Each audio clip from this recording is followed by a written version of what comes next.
ఓహ్! చాలా మంచి ప్రశ్న. దీనికి చాలా పెద్ద ఆన్సర్ చెప్పాలి. నేను ఫిబ్రవరి 6, 1992లో ఎన్రోల్ అయ్యానండి.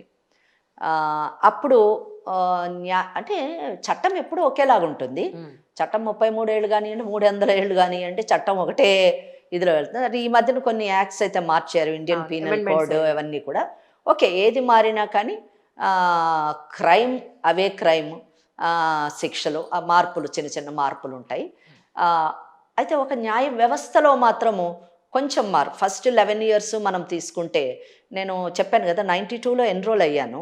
నేను చాలా ఇక్కడ మీకు చెప్పాల్సిన విషయం ఏంటంటే, నేను ఈరోజు తినేటటువంటి ప్రతి ముద్దలోని నేను నమస్కరించుకొని ఆహ్, చాలా సంతోషంగా వారి గురించి వలసినటువంటి వారిలో నా తల్లిదండ్రులు అని ఇందాక చెప్పాను. నా కుటుంబ సభ్యులంతా కూడా ఆ! మా పుట్టింటి వారు. తర్వాత నన్ను ప్రతి స్త్రీ జీవితంలో హ్మ్. వివాహం ఒక ప్రముఖ పాత్ర పోషిస్తుంది. ఆ! వారి జీవితాన్ని నిజం చెప్పాలంటే చాలామంది జీవితాలను మార్చేస్తుంది వివాహం. అవును. నిజము అదేంటో మరి మహిళల జీవితాల్లోని ఇప్పుడంటే మీరు 33 ఏళ్ళు అన్నారు కదా! ఇప్పుడు మహిళలే కాదు మగవాళ్ళ జీవితాల్లో కూడా వివాహం అన్నది చాలా పెనుమార్పులు తీసుకొస్తుంది. అవును. ఆ డిఫరెన్స్ నేను చెప్పాలి నిజం చెప్పాలంటే. అవును. సో, నా జీవితంలోని ఈ వివాహం ఒక మంచి మలుపునే తిప్పిందని చెప్పొచ్చు. హ్మ్. ఆహ్, ఓకే. ప్రతి ఒక్కరి జీవితంలోని ఒడిదుడుకులుంటాయి.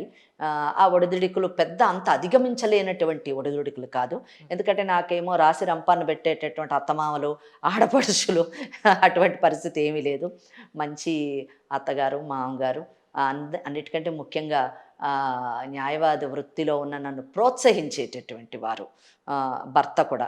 ఎందుకంటే రాత్రి 12, 1 అవుతదండి నేను ఆఫీస్ నుంచి వెళ్ళడానికి. మరి నిజం చెప్పాలంటే నన్ను హింసించాలంటే 12 మటుకు ఏం చేస్తున్నావని అత్తగారు అనొచ్చు. అవును. లేదా భర్త నాకు సెపరేట్ ఆఫీసు. నా ప్రాక్టీస్ వేరు. మా వారి సెపరేట్ ఆఫీసు. ఆయన ఏ రోజు కూడా 12కి ఒక్కోసారి నన్ను పికప్ చేసుకోవడానికి వచ్చినప్పుడు కారులోనే కూర్చుంటారు కానీ ఆఫీస్‌లోకొచ్చి ఈమె ఎవరితో మాట్లాడుతుంది? ఏ మగవాళ్ళతో మాట్లాడుతుంది? అని అనుమానించో లేకపోతే ఇవన్నీ ఏవి కూడా లేవు. యాహ్! దానివల్ల నా న్యాయవాది వృత్తి కొంచెం సాఫీగా కొనసాగేటటువంటి అవకాశం ఆ భగవంతుడు కల్పించాడు. అటువంటి పరిస్థితులు అందరికీ అవును. మహిళలకి హ్మ్. ఉండదు. అవును. 92లో ఎన్రోల్ అయినప్పుడు నేను నిజం చెప్పాలంటే హైకోర్ట్‌లోనే నా ప్రాక్టీస్ స్టార్ట్ చేశాను. హ్మ్. అప్పుడు ఫ్యామిలీ కోర్ట్స్ లేవండి. హ్మ్. నేను నెక్స్ట్ నా సీనియర్స్ హ్మ్. 92లో నేను ఎన్రోల్ అయ్యి మా సీనియర్స్ దగ్గర అంటే నేను చెప్పాను కదా! మా ఫ్రెండ్ నన్ను లా చేయమన్నాడని. లా చేసిన తర్వాత చాలా అమాయకంగా ఆయన దగ్గరికి వెళ్ళి నేను మరి ఆ లా అయిపోయింది. నేను నీ దగ్గరికొచ్చేసి ఇంక ప్రాక్టీస్ ప్రాక్టీస్. మొదలెట్టేస్తానన్నాను. అబ్బాయి ఒకటే చెప్పాడు. చూడు నేను ఒక యంగ్ అడ్వకేట్‌ని. నువ్వు నేను చిన్నప్పటి నుంచి ఫ్రెండ్సే. కానీ మనం చిన్నప్పటి నుంచి ఫ్రెండ్స్ అన్నది వ్యవస్థకి సమాజానికి తెలీదు. నువ్వు నా దగ్గర ఉండకూడదు. నువ్వు మంచి అడ్వకేట్స్ పెద్దవాళ్ళ దగ్గర నిన్ను జాయిన్ చేస్తున్నాను. తీసుకెళ్ళి నన్ను మా సీనియర్స్ శ్రీ సిపి సారథి గారు, హ్మ్. శ్రీమతి జయశ్రీ సారథి గారు. వాళ్ళిద్దరూ భార్యాభర్తలు. అప్పటికే వారు ఓ 30 ఏళ్ల సీనియారిటీ ఉన్నటువంటి సీనియర్స్. వారిద్దరు కూడా అప్పటి ఎలక్షన్ కమిషనర్ శేషన్ గారికి అడ్వకేట్స్. ఓహ్! ఎలక్షన్ కమిషన్‌కి స్టాండింగ్ కౌన్సిల్స్‌గా కూడా ఉన్నారు. హ్మ్. మాది చాలా పెద్ద ఆఫీసు. హ్మ్. అంటే ఇటు సివిల్ మ్యాటర్స్, హైకోర్టు జ్యూరిస్డిక్షన్ ఉన్నటువంటి పెద్ద ఆఫీసు. ఆ ఆఫీస్‌లోని నన్ను జాయిన్ చేశారు. జాయిన్ చేసిన తర్వాత నేను అక్కడ గ్రౌండ్ లెవెల్ నుంచి హ్మ్. వర్క్ నేర్చుకున్నానండి. మాకు చాలా కేపబుల్ క్లర్క్ ఉండేవారు. హ్మ్. తబ్రిజ్ అని. ఆయన బ్యాగ్ పట్టుకొని సెక్షన్‌లోకెళ్ళి ఎలా ఫైల్ చేయాలి? ఏం ఫైల్ చేయాలి? అన్నదొకటి. మా సీనియర్స్ ఇద్దరు కూడా నన్ను తల్లిదండ్రుల్లాగా ఎందుకంటే నేను చెప్పాను కదా! నేను ఎన్రోల్ అయిన 3, 4 మంత్స్‌కే మా పేరెంట్స్ అందరూ చనిపోవడం. వీళ్ళిద్దరూ నన్ను ఎంత చక్కగా నన్ను ఆదరించారంటే, వాళ్ళు మంచి నిష్ఠాగరిష్టమైనటువంటి బ్రాహ్మణులు. కానీ హ్మ్. ఏ రోజు కూడా నేను వాళ్ళ కిచెన్ దగ్గరికి వెళ్ళి టీ, కాఫీ తాగేసేంత ఆహ్, ఇది నాకు కలిగించి, నన్ను తమ సొంత బిడ్డలాగా చూసుకొని హ్మ్. నన్ను ఆశీర్వదించారు. ఆహ్, ఆ టైంలోని చాలా తక్కువ మంది మహిళలుండేవారు. మా జయశ్రీ సారథి గారు ఒక మంచి సోషల్ యాక్టివిస్ట్. హ్మ్. అంటే అప్పట్లోనండి గవర్నర్ ఆహ్, రెసిడెన్స్ రాజ్‌భవన్‌లోని మీకు రెడ్ క్రాస్ ఎప్పుడు కూడా గవర్నర్ ఇది నుంచే ఉంటది. హ్మ్. మహిళా దక్షత సమితి అని ఒక అసోసియేషన్ ఉండేది. ఆర్గనైజేషన్. హుహు. దానికి ప్రెసిడెంట్ అంటే chairman is first lady of state. హుహు. కృష్ణకాంత్ గారి టైంలోని గవర్నర్ కృష్ణకాంత్ గారు ఉన్నప్పుడు సుమన్ కృష్ణకాంత్ వాళ్ళ missus used to be the president అనమాట. దాంట్లోని మా మేడం కూడా కమిటీ సభ్యురాలు. సో ఎవ్రీ సండే మా పని ఏంటంటే, మాకు Saturday Sunday high court working days కాదండి, హాలిడేస్. సో ఎవ్రీ సండే మేము గవర్నర్ రెసిడెన్స్కి వెళ్ళిపోవాలి. సోమాజిగూడ వెళ్ళిపోయి అక్కడ వచ్చేటటువంటి కేసులన్నీ కూడా ఎవరెవరో వస్తూ ఉండేవారు, అవన్నీ వింటూ ఉండేదాన్ని అనమాట. ఇంకా అక్కడి నుంచి స్టార్ట్ అయింది నా సోషల్ యాక్టివిజం అన్నమాట. సమాజం అంటే ఏంటి, సమాజంలో ఉన్నటువంటి కష్టాలు ఏంటి. నేను సుమన్ కృష్ణకాంత్ గారు, జయశ్రీ సారథి మేడము, అలాగే మన సరోజ్ బజాజ్ అండ్ సరస్వతీరావు గారు, యూనివర్సిటీ వైస్ ఛాన్సలర్, కోటి గొప్ప మహిళ ఆవిడ, వారు, వీళ్ళందరితో నేను చాలా చిన్నదాన్ని, ఇలాగే శుభరాజేశ్వరి అంత అమ్మాయిని, 21 years, చాలా చిన్న ఏజ్లో వచ్చేసాను నేను ప్రొఫెషన్లోకి.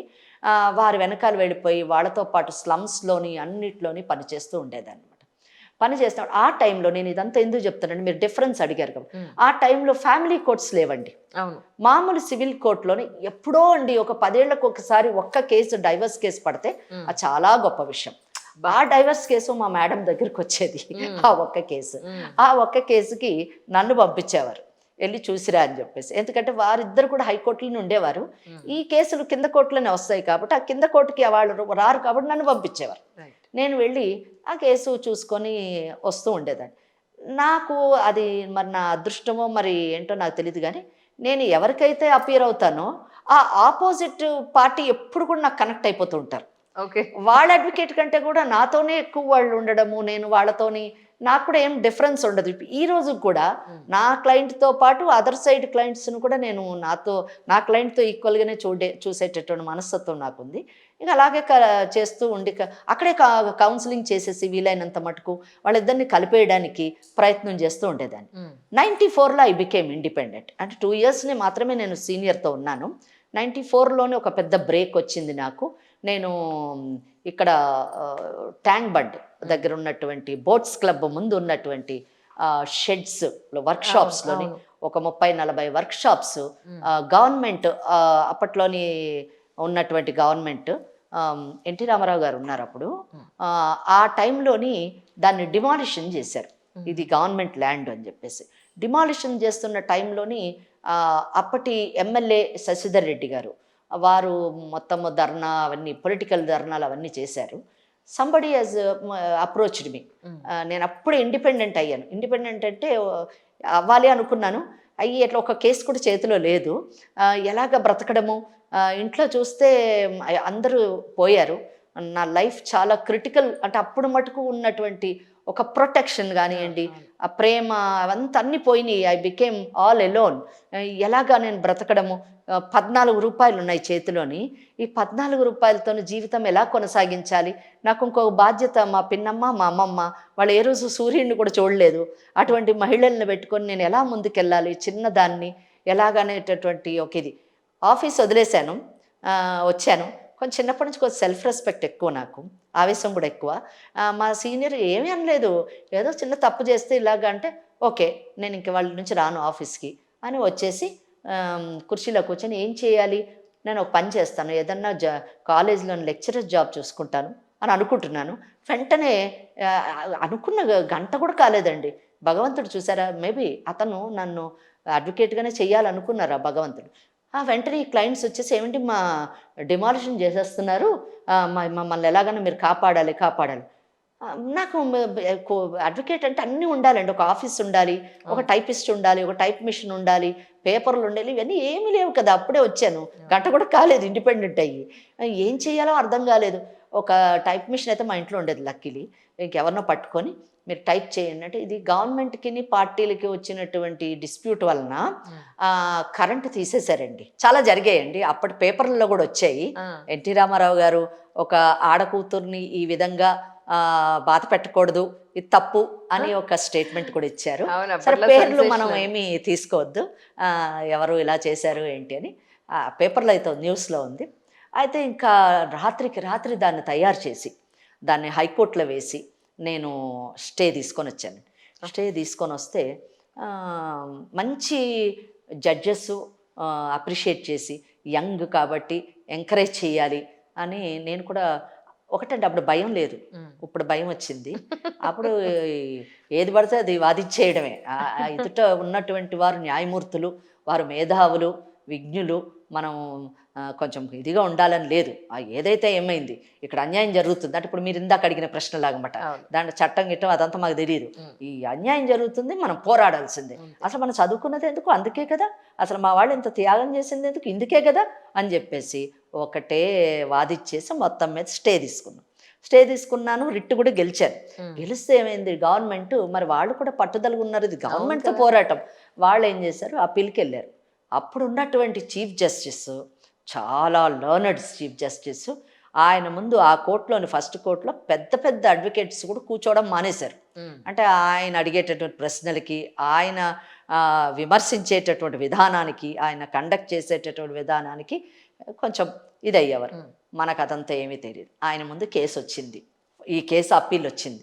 ఆ రోజు ఎన్టీ రామారావు గారి కేసు అవుతుంది.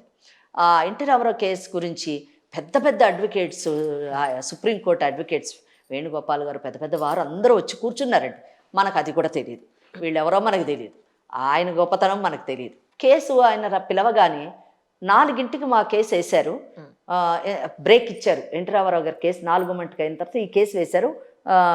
ఈ కేసు తర్వాత మళ్ళీ ఎన్టీ రామారావు గారి కేసు 4:15, ఇది ఒక 5 నిమిషాల్లో అయిపోతే మళ్ళీ అది కూడా చూస్తామని పెట్టారు. ఆయన లెక్క ప్రకారం 5 నిమిషాలు మన కేసు. ఏది ఆ 5 నిమిషాలు కూడా ఆర్డర్ డిక్టేట్ చేయడానికి. నా కేసు వచ్చింది, పిలిచిన తర్వాత ఆయన తీసుకొని సింపుల్గా డిస్మిస్ అని ఇలా పడేశారు. అంతే, ఇంకేం లేదు. ఆయన నన్ను కూడా చూడలేదు, నేను నిలబడి ఉంటే.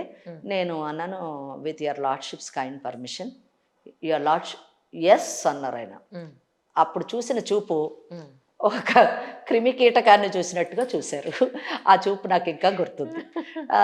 చూస్తే ఏమిటి అంటే ఆ చూపులో చాలా భావాలు కనిపించాయి. నా ముందు నేను ఆర్డర్ ఇచ్చిన తర్వాత మళ్ళీ ఏదో చెప్తానంటున్నావా, ఎవరు నువ్వు అసలు అన్నట్టుగా చూశారు గంభీరంగా. నేను చెప్పాను, ఈ కేసు మీరు 2 నిమిషాల్లో కొట్టేసి పడేసేటటువంటి కేసు కాదు, దీనికి 2 దశాబ్దాల చరిత్ర ఉంది, కనీసం 2 నిమిషాలు అన్నా కానీ వినాలి కదా అని అన్నాను. ఆయనకి ఏమనిపించిందేమో మరి, సరే చెప్పు అన్నారు. డిస్మిస్ అయిపోయింది. చెప్పంటే 2 నిమిషాలు అయింది, 3 నిమిషాలు అయింది, 4 నిమిషాలు అయింది, అరగంట అయింది.